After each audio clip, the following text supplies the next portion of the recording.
اپنی حاضری لگوا رہے تھے حافظ محمد علی حسن اطاری صاحب۔ ٹائم کی قلت کو مد نظر رکھتے ہوئے اب میں بلا تاخیر بیان کے لیے دعوت دیتا ہوں محمد شعیب اطاری صاحب کو کہ وہ آئیں اور اپنے قرب و دان سے ہمارے دلوں کو منور فرمائیں۔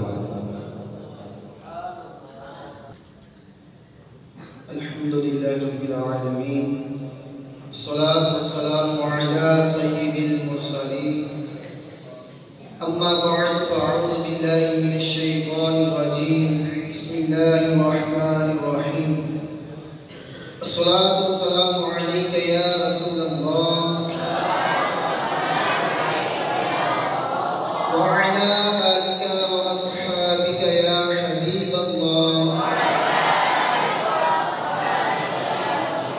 الصلاة والسلام علیک یا نبی اللہ وعلی آلک واصحابک یا نور اللہ۔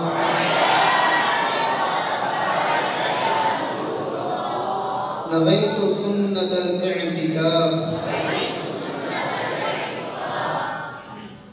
میرے پیارے پیارے اسلامی بھائیوں، نبی کریم رؤوف الرحیم صلی اللہ علیہ وسلم کی ذات مبارکہ پر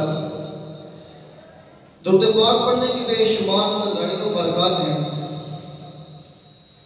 اللہ کے آخری نبی صلی اللہ علیہ وسلم نے ارشاد فرمایا کہ جو بندہ میری ذات پر ایک بار درود پڑھتا ہے، اللہ پاک اس کی برکت سے ایک پرندہ پیدا فرماتا ہے، ایک پرندہ پیدا فرماتا ہے جس کے 70,000 سال ہوتے ہیں اور ہر سال کے اندر 70,000 پر ہوتے ہیں اور ہر پر کے اندر 70,000 چہرے ہوتے ہیں اور ہر چہرے کے اندر 70,000 منہ ہوتے ہیں اور ہر منہ کے اندر 70,000 زبانیں ہوتی ہیں اور وہ زبانیں 70,000 قسم کی بولیوں میں اللہ پاک کی تسبیحات بیان کرتی ہیں اور اس کی ساری تسبیحات کا ثواب اس درود پڑھنے والے کے نام اعمال میں لکھ دیا جاتا ہے۔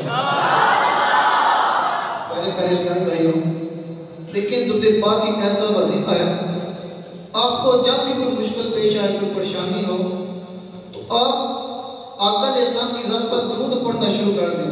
انشاءاللہ الکریم اس درود کی برکت سے آپ کی تمام پریشانیاں دور ہو جائیں گی۔ اگر کوئی چاہتا ہے کہ ہماری روزی میں برکت ہو، اگر کوئی چاہتا ہے کہ ہمارے مال میں برکت ہو، ہماری پریشانیاں دور ہوں، بیماریاں دور ہوں، تو آقا علیہ السلام کی ذات پر درود پڑھیں۔ انشاءاللہ اس کی برکت سے ہماری تمام پریشانیاں بیماریاں دور ہو جائیں گی۔